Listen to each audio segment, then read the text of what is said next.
জাতীয় রাজস্ব board NBR বিলুপ্ত করে রাজস্ব নীতি ও ব্যবস্থাপনা এই দুই ভাগে বিভক্ত করে সম্প্রতি অধ্যাদেশ জারি করেছিল সরকার।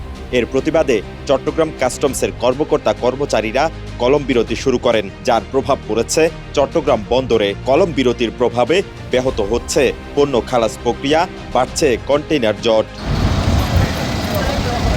চট্টগ্রাম বন্দর ইয়ার্ডে কন্টেইনার রাখার ধারণ ক্ষমতা রয়েছে মোট 53,518 টিইউএস। 30 থেকে 32,000 টিইউএস কন্টেইনারকে স্বাভাবিক সংখ্যা হিসেবে বিবেচনা করে চট্টগ্রাম বন্দর কর্তৃপক্ষ। গত 11 মে বন্দর ইয়ার্ডে কন্টেইনার সংখ্যা ছিল 36,809 টিইউএস। তবে গত 14 মে থেকে কলম বিরতিতে যান কাস্টমস কর্মকর্তা কর্মচারীরা। এরপর থেকে কন্টেইনার সংখ্যা আরও বেড়ে যায়। বর্তমানে বন্দরে কন্টেইনার সংখ্যা 43,000 টিইউএস ছাড়িয়েছে। চলমান পরিস্থিতি নিয়ে বন্দর ব্যবহারকারীরা শঙ্কা প্রকাশ করেছেন।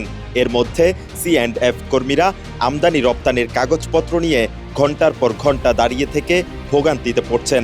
অন্যদিকে ব্যবসা বাণিজ্যে নেতিবাচক প্রভাব, যথাসময়ে পণ্য জাহাজীকরণ ও পণ্য খালাস নিয়ে শঙ্কা করছেন আমদানি রপ্তানিকারকরা।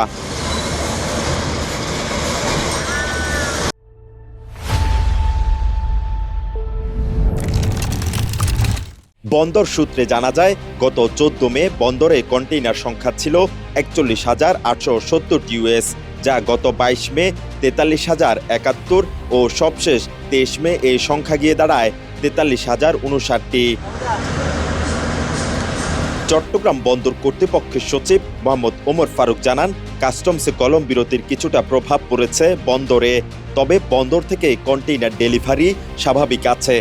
প্রতিদিন গড়ে 4,000-এর বেশি কন্টেইনার ডেলিভারি হচ্ছে।